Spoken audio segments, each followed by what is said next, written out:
All right. So I wanted to first inquire about, well, there's no new folks at where Saliha is coming on.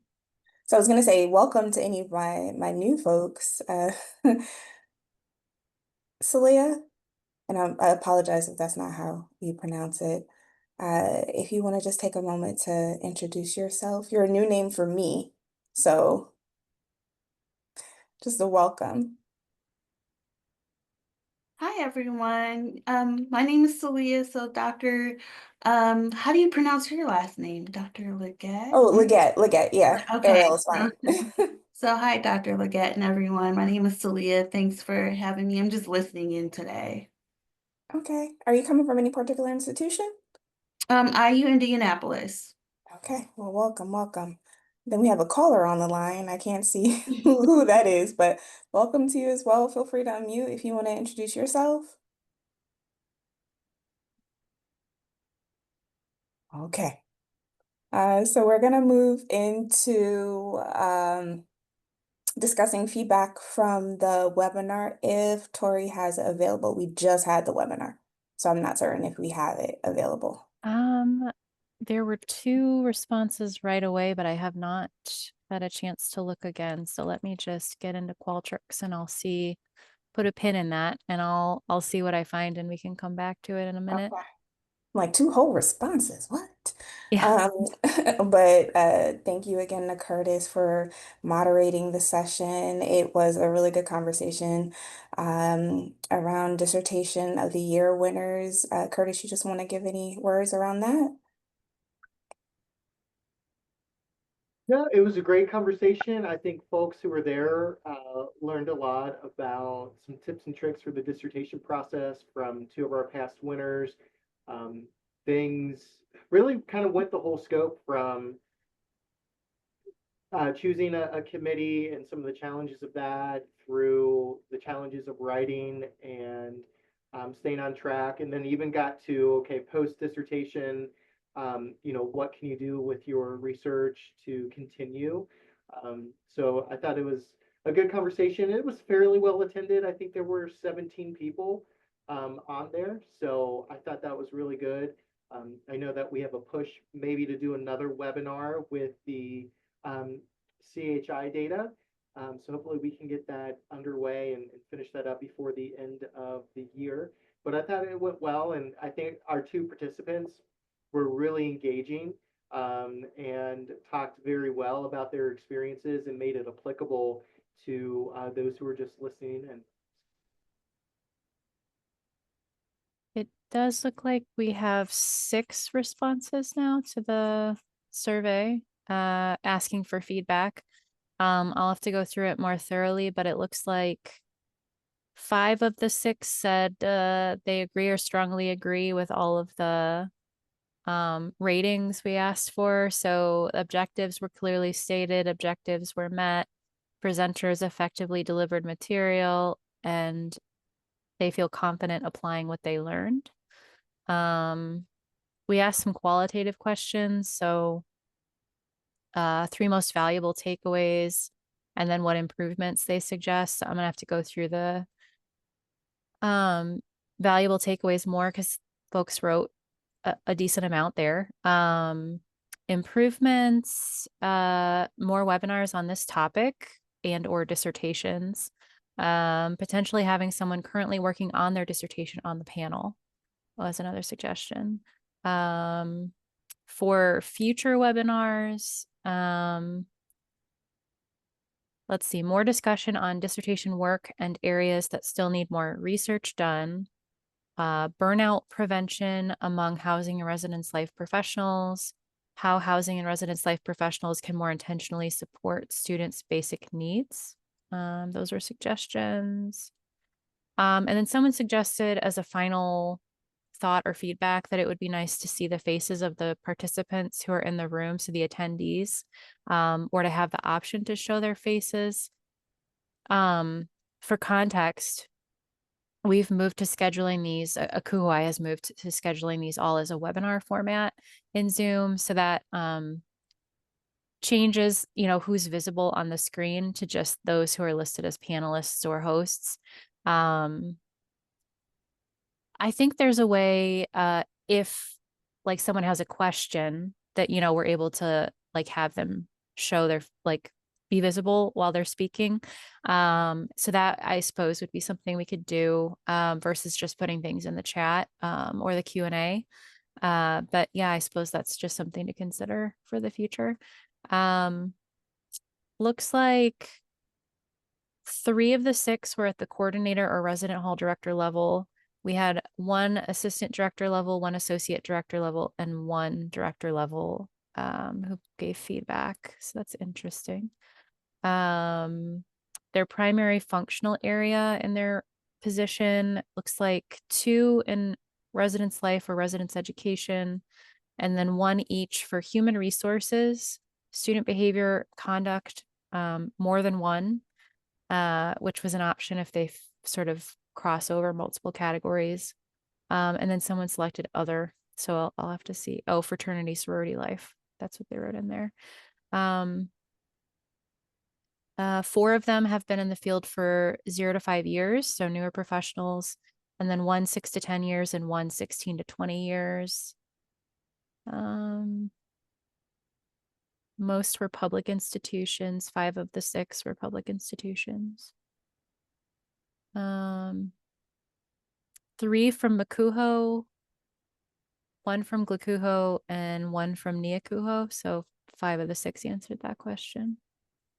So yeah, just some interesting demographics there. But yeah, quick summary. That's what it looks like. And then we did get some good, like, what were your takeaways? So, we can look at later. But just from scanning it, it looks like they really did take home some good messages from the conversation. Thank you, Tori. And my colleagues did not disappoint. Many of them showed up.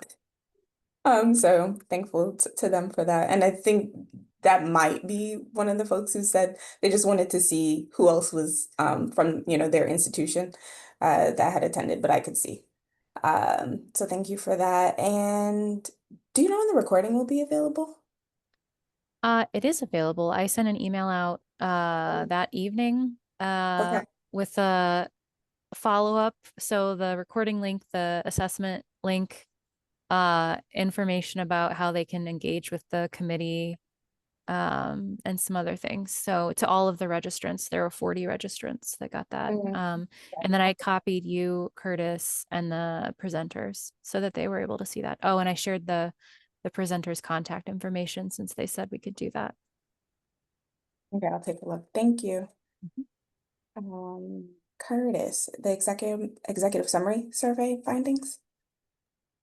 Yes, so a small group of us met last week and we divided up the different sections of the summary, and we are going to independently work on those sections this week and next week.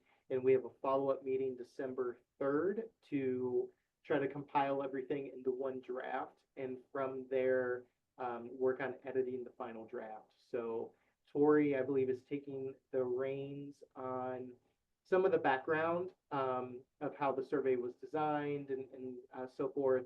And then myself and 2 other committee members are going to we identified the 3 top kind of findings, and we're going to summarize those priorities into one draft. So we're moving right along. We may make the end of the year deadline by the skin of our teeth, but we'll at least have a draft done before the end of the year. Maybe not the finalized, but at least an initial draft before the end of the year. Thank you for that. Tori, what I know we were saying in terms of next steps, possibly adding that to, once it's approved, to ACUHO's time newsletter. What's the timeline for that? For, I don't know, a January or a February submission? Do you have a sense? So first step would be once we have a final summary, that would, be shared internally and then with the board. Mhm. And once that's all approved, it's most likely we would make an announcement about the changes. I don't know how they're going to share the summary, if it's going to be in the online community / library. We've been doing that more with documents versus having them on the website directly. But it'll be there somewhere for folks to access. And likely some of that information would be included on our website. Sort of like the rationale part, I think, behind why they were selected, or potentially a little of the background. But yeah, I have a feeling that some of the research stuff recently has been moved to and we did this like with the standards and other documents in different areas. They're being, for consistency, moved to the library and the online community. So that's likely where this will live too. But yeah, once it's official and we get the website updated, we would, want to make an announcement, probably several different ways. So something in connections, maybe for a couple of weeks.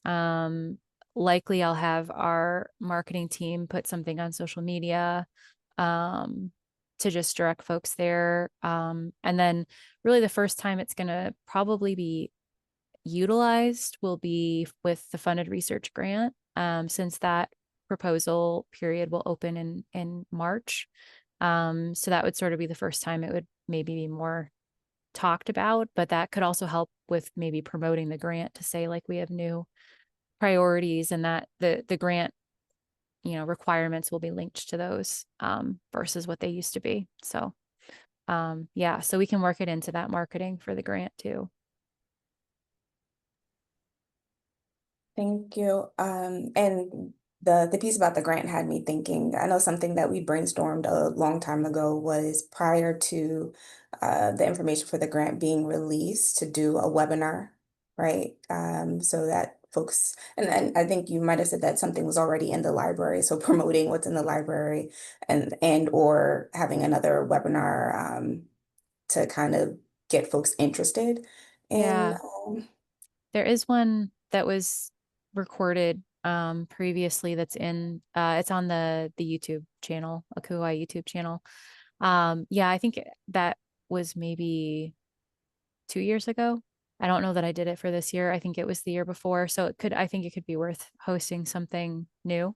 And it doesn't necessarily have to be before March. I think it could be during the open period, because it's open for a month, that we're receiving applications. So I think that would make sense to time something around then. That's for you, Curtis. We're switching chairs. Okay. And then the CHI webinar discussion. I don't know if you had any additional thoughts for that, Curtis. So really, I think just need to pinpoint a date and solidify our panelists for that. I'm We having had, trouble hearing you. You sound really sorry, can you hear me now? low. S- Still pretty low. I don't Still know if there's low? anything. Sorry. Let me open up my laptop. Sort of like you're far away. Yeah, my hearing is a little challenging, so I wasn't sure if it was just me. Is this better? Yeah. Perfect. Okay, sorry, I've been having web technology issues all day, so my apologies for that. We did create the agenda and flow for that webinar. And I believe we have one panelist confirmed who said that he would do it. He's open to a variety of dates. Tori, I don't know where we stand on an additional panelist. Yeah, once we have a date or potential dates available, I want to reach out to TJ Logan at Brailsford and Dunleavy to be part of the panel too. I think he can really talk about he can give a lot of examples of how different data, and maybe data that folks wouldn't think of using, how it's being used and in what ways. And now that we have a CHI partnership with them, it would be good just to have them there to talk about all the ways that's working so far. He's usually So I pretty think we, flexible, but yeah, I'll but offer him some options. I think we just need to can think of a date to give. Um, so Yeah, I I was know think the other panelist, he's all the way out on the West Coast in Oregon, so we may want to do an afternoon time. But I think in terms of day of the week, there's some flexibility there. I do think January, if everyone's okay waiting until January, since the new data will be released then, it could be a good Okay. Yeah. timing to just tie everything together with that happening. In terms of like the date time frame for that, I can't give you an exact because I have to wait till data collection closes and just see what the data looks like. But I'm aiming for the week of the 19th for it to be released, January 19th. So perhaps a day that week, or that last week of January could, if needed, but I'd say no earlier than the week of the 19th.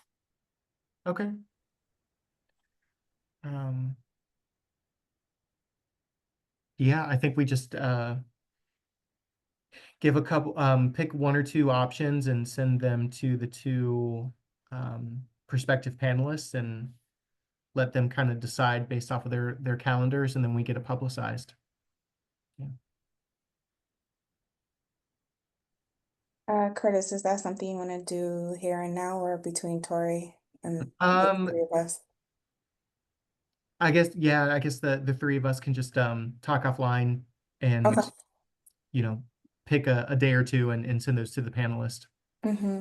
Yeah. And I can't remember. Did you get the feedback you needed on the questions in the last meeting? Yeah. Okay. Yeah. Yeah, I think we're good with the agenda and the prompts for the panelist. I think everything is set. We just need to pick a date and time. Okay. Thank you. So meeting is coming to a close. I wanted to share the items that we accomplished during this past year. And so I'm gonna just upload if I can.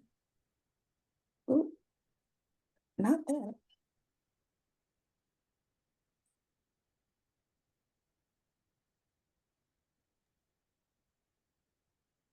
For the webinar, I've just received an email from Dave. He's our caller. And he said that he would prefer very much a start time of 9 a.m. or later Pacific time. So um that would be what, noon Eastern or Mhm. later. So sometime at noon or later, whichever days we select. Yeah, that was gonna be my suggestion as well, because 11 a.m. was a little wonky for us, but I know for the West Coast folks even more so. So I added the research agenda for you to review. Well, not for you to review, but if you go down to, let's see, page 3 of 5. Right. So when I took on the role, I had an opportunity to have some time with Tori and Jamie and Paul. Did a phone call with Paul here to inquire about like what the expectations were. And I, in January, received the charge for the committee and made some edits with Tori and Jamie, and what you see on page 3 of 5, well, this whole document is kind of where we landed on what we would move forward with. So really just wanted to share that, like, I'm very happy that we have done most of what we said we would do. So, that 1 through 9 on page 3 of 5. The only piece that is missing, I would say, is 7. So development of external partnerships. through which to engage in research efforts and add to the body of knowledge related to housing and residence life. Um, and some of those items, we had plans to move forward, but as like US administration made edits, we also did some pivoting in terms of, if there was a particular report we were going to work on, maybe not now would be the time. So, but for the most part, we've accomplished what we set out to accomplish. So you could, read that at your leisure, but I did want to share that we've been on the mark this year. So glad to report that and turn that over to Curtis, who will be our chair beginning in January. And I just wanted to take a moment to say thank you sincerely to Tori for, working with me in this capacity. You've always been very timely in your response and very collaborative in nature. So just really, really appreciate you. And same to Jamie, who's not here, but if she's watching this video, I want her to know that very much appreciated, as well as Paul's insight before he went off to Alaska or wherever we were traveling. Say that again. Oh, you're breaking up, but He was all yeah, over the world. all Yeah, over the world, all over. I'm So yeah, back. but you're back. So just wanted to make sure I said thank you. We may or may not have a December meeting where I'm going to send out a calendar invite for folks to tell us when they're available. And Tori and Curtis and I will talk offline to see, like, do we have enough content for the purposes of a meeting? But this might be my last meeting with you all. So thank you to the committee. And before we sign off, I did want to inquire for the folks that are here, are there things that you were hoping to take away from research committee?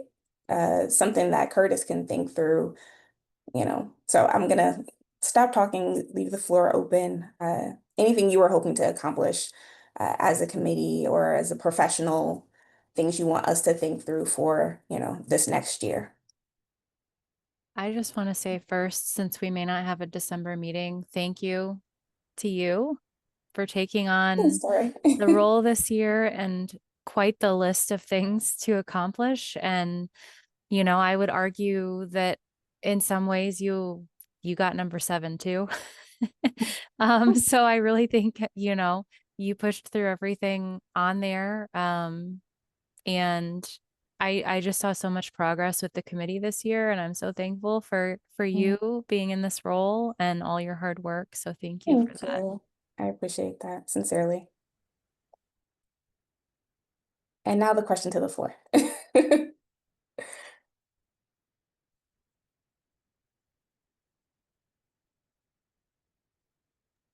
This is exactly my second meeting. So my goal, quite honestly, was just to get a sense of the group and understand more about how I can use the resources and contribute to the resources as I finish up some other data-driven projects that I'll be bored now without those on my plate. So potential. Thank you. From just conversations I've had with other folks and what I've heard in feedback, more webinars. There Yeah. seems to be a desire for those from this group particularly. So I think maybe that's the big task for next year is a regular schedule of Mhm. webinars. And so I think the toughest part of that is just what topics, what should they cover? It sounds like there is definitely interest in more of the type of conversation we had for our first one. So maybe that's low-hanging fruit, something we can get on the calendar after the CHI one. Um, something about the funded research grant could again potentially be one of those webinars in that time frame. But yeah, maybe just using that as sort of something to plan out the year for when we might do those things. Yeah, we spent a lot of time on the research priorities. So the webinars definitely took second fiddle on that. But now that we have those, right, that's definitely a launching pad for how we move forward in terms of topics, at least, as we've Yes. heard from the body. Yeah. I know that there is a movement afoot to swing from more of a curricular model with a lot of the programming models to more student engagement, student success, and more, trying to connect, get students to connect with each other. And I'm wondering if, there are several schools that are doing lots of things with that, and I think they're having some pretty good success with students, especially this COVID group coming. The younger COVID students are here, and so I'm wondering if there's some things that we could do around that to help, first of all, support, but also maybe highlight some of the things that they're finding from the research that they're doing based on the changes in the models, because that is a switch from where we have been to where we seem to be going. So just to throw that out, that's something I've been thinking about here too, because we're in the process of changing over as well. So And TCU is doing most of that. are you familiar with which institutions are having success with that? TCU is TCU is the one that comes to mind. yeah, TCU's Craig is doing quite a bit down there. Right. That's a great idea. Yeah, thank you. I'd be interested to know from Craig too, because he's a funded research grant recipient from a prior year, if that's related to his grant research at all, and maybe it could be we could double dip a little bit and it could be a funded research grant conversation as well as a conversation of the switch. I could be wrong, but I believe it is connected in some form or fashion. Okay.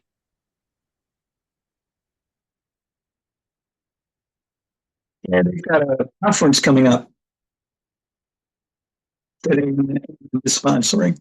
Not at TCU, excuse me. Yeah.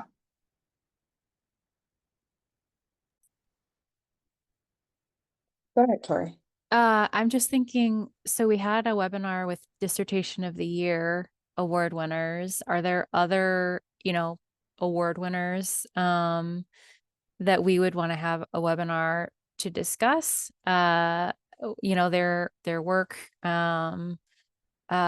or past like funded research grant recipients? Maybe instead of an informational webinar, it's like, I received a funded research grant. Let's talk about that process and like tips and things like that. So it's more than just like Tori's going to tell you about the grant, but actually more like practical from people who've applied and received the grant in a prior year.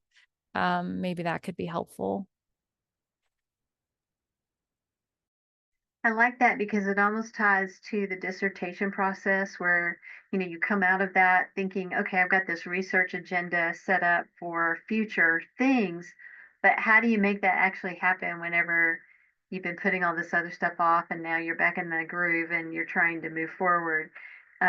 So I think there's some value in maybe even connecting some of that. You got a research grant, you did this research. Now, where does that go and where does it take you in the future? Because trying to make those connections I think is difficult. I could be wrong. Most people may be able to do it, but I found that very hard to do with the dissertation, was to continue to do the things I thought I wanted to do with it.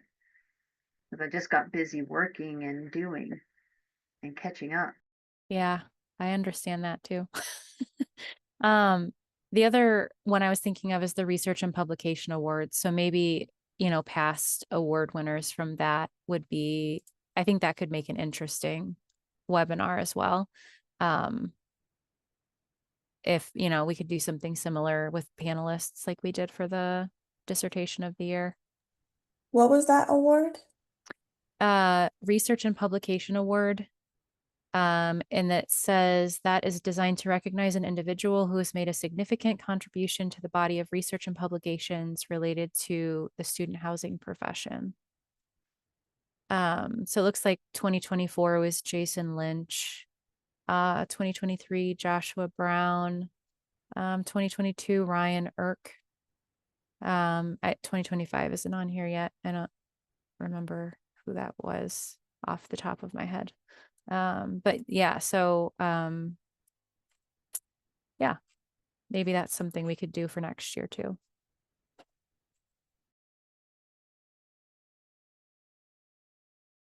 Not a bad idea. And Jason and Josh and I, maybe even Ryan Irk, I think are all endorsed or I mean funded research recipients at some point too. So again, maybe double dipping, but yeah, so they've had a lot of involvement with the ACUHO-I in different ways with their research. Just to repeat, the question on the floor is essentially what else would you like to learn from being a part of this committee? What do you want to put in practice? Like I always wanted to write an executive summary, and I, I had that opportunity with the research committee. So what are the takeaways for this group? Something just through this conversation, I was wondering if folks would be interested in, since we're on this dissertation path, of a writing group. So like a virtual time where folks can hop on and write together, a morning hour, an evening hour. Of course, that means someone needs to lead it.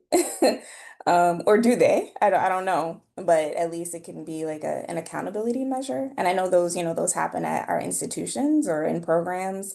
But I know I really struggled with that, but that was pre-COVID. So things are different in this post-COVID world. So yeah. Are there any thoughts on that one? There's an enthusiastic yes in the chat. Ah, So yeah. okay. Something for consideration.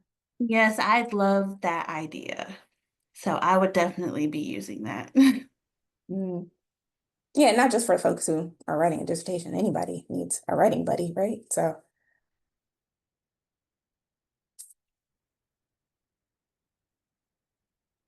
all right. Well, if we have no other thoughts, you could always send anything lingering to myself, Curtis and Tori, and we can follow up with one another. So thank you for your time today, folks.